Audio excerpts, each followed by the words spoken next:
Hey there, I'm Gerd Leonhard, Futurist in Zurich, Switzerland. Just a brief message before the show starts. This is a new thing. We're going to use pre-recorded pieces of keynotes and things that we've done over the last 5 years that look pretty amazing, that were never really used in their entirety. So here we're going to dish them up. They're between 7 and 15 minutes, and they'll be playing pre-recorded on the Restream platform. I'll be sitting and watching and talking to you on the chat and the comments. Great opportunity to connect with me while we're live streaming, so I don't actually have to do the show. I can sit back and talk to everybody. So if you enjoy it, please share widely.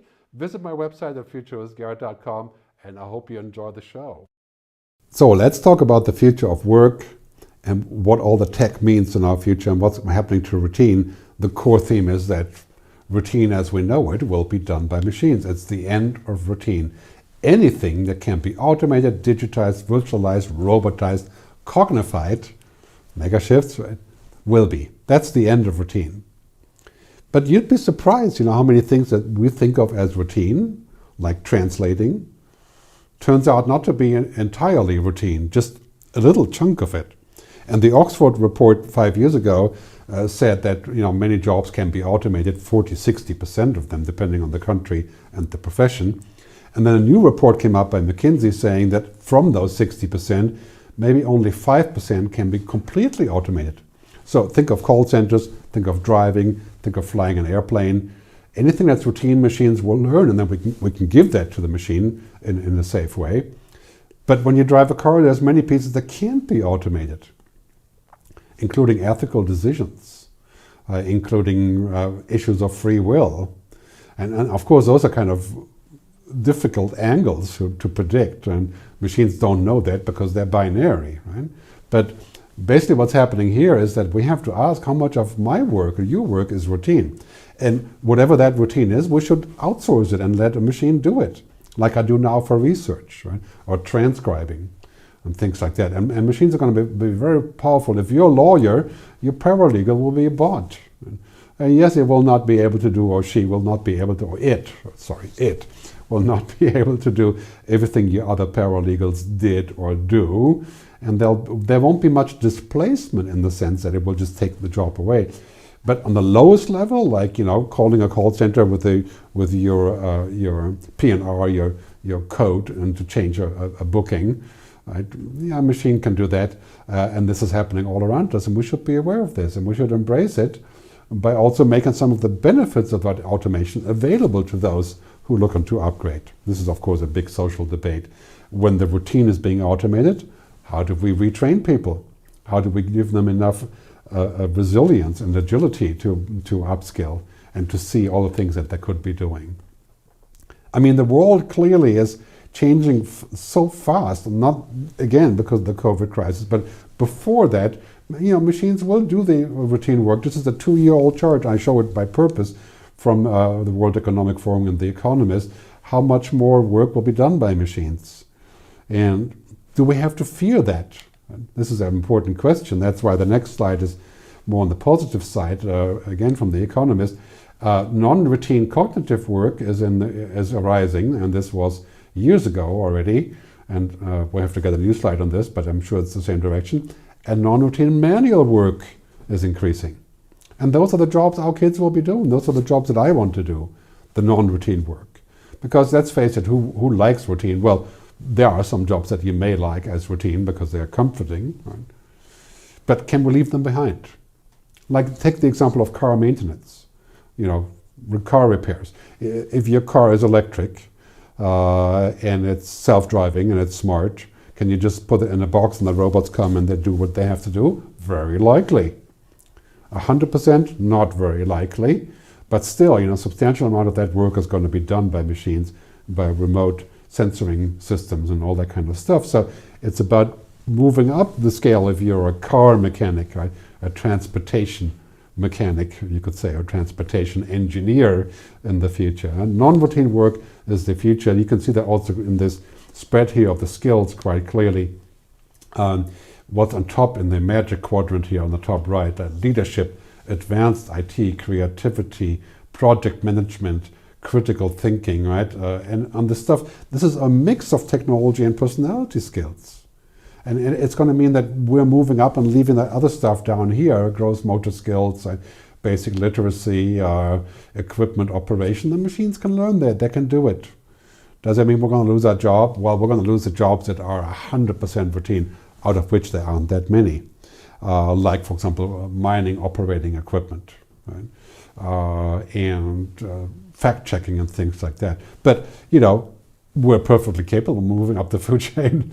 We just have to get ready, and we need some funding, some support to get to that level.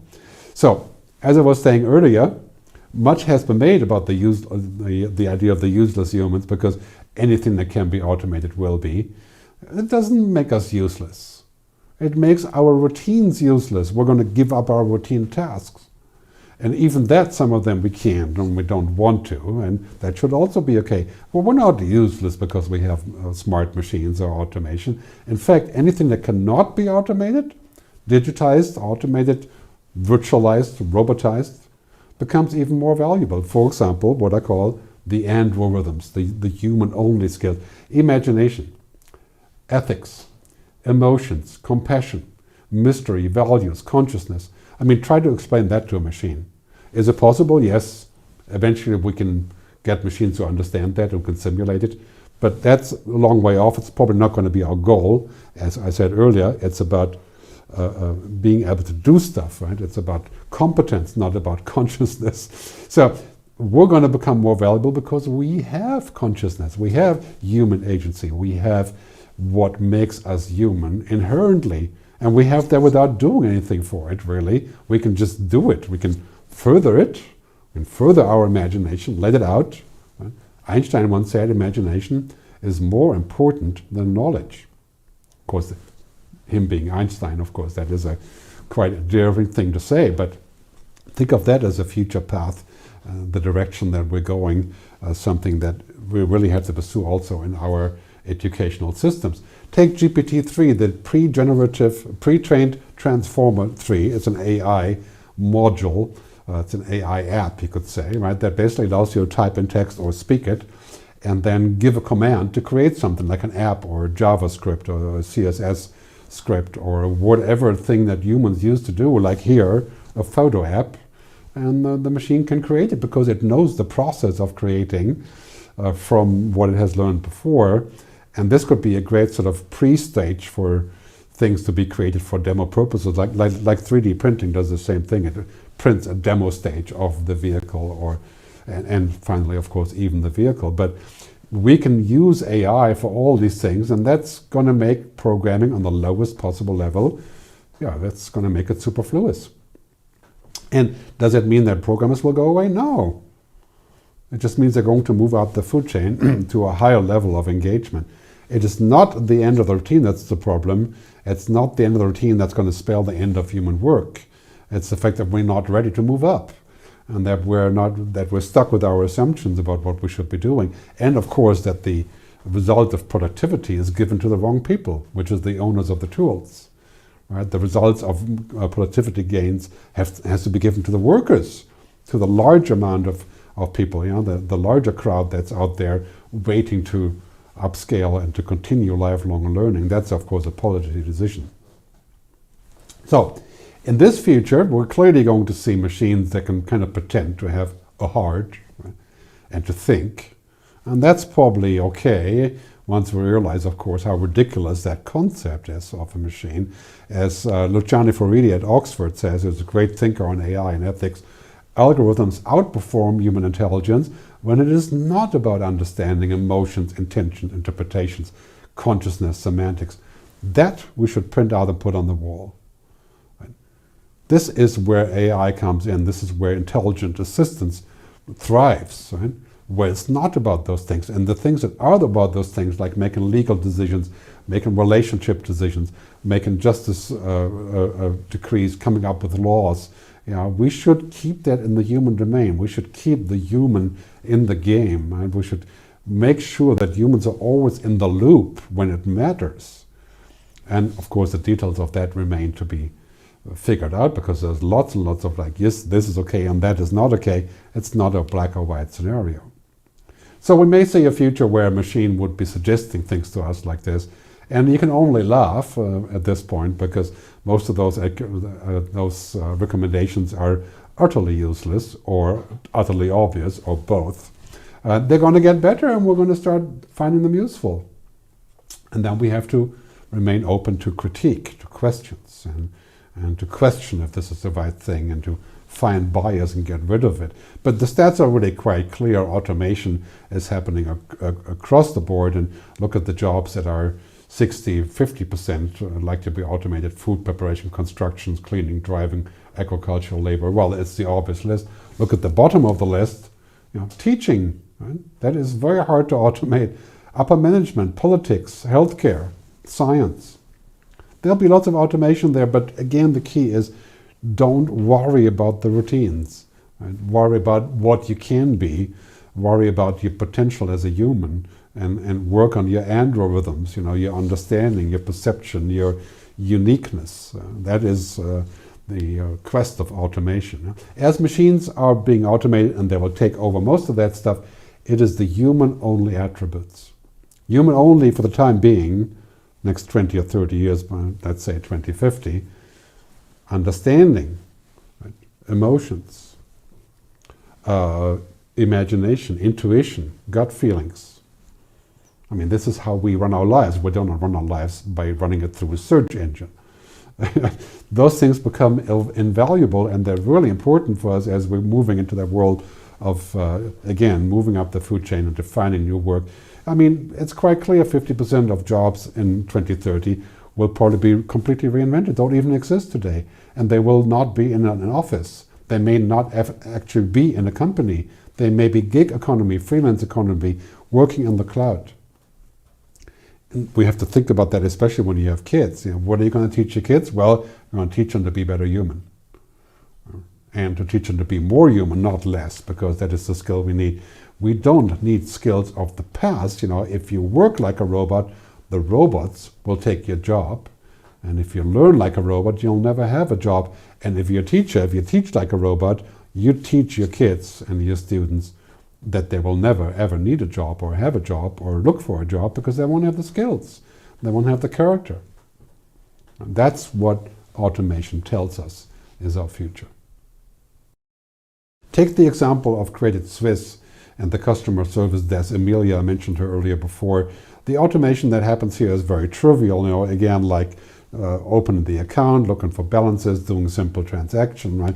But the bottom line really is, and this was said by Albert Hubbard, American philosopher, in 1905, one machine can do the work of 50 ordinary men, women. No machine can do the work of an extraordinary woman, man. So that's the mission, to be extraordinary. I know that's a tall mission. That is our future. And in the end, you can say all of us are extraordinary. We just have to rediscover it and find it. Take the things out that we have buried. As Buckminster Fuller said once, that society and schools are making a de-genius factor. Right? They're de-geniusing us. They're taking the genius out. We have to put it back in and be extraordinary. And I think that relates to what has been said in psychology. This is Daniel Kahneman. He talks about PERMA, happiness and what we can be as humans. And he talks about positivity, engagement, relationships, meaning, and accomplishment as being the things that make us happy.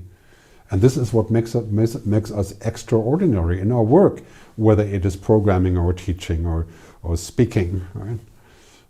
The things that actually make us work are on the PERMA level. You should read his book to find out more about that.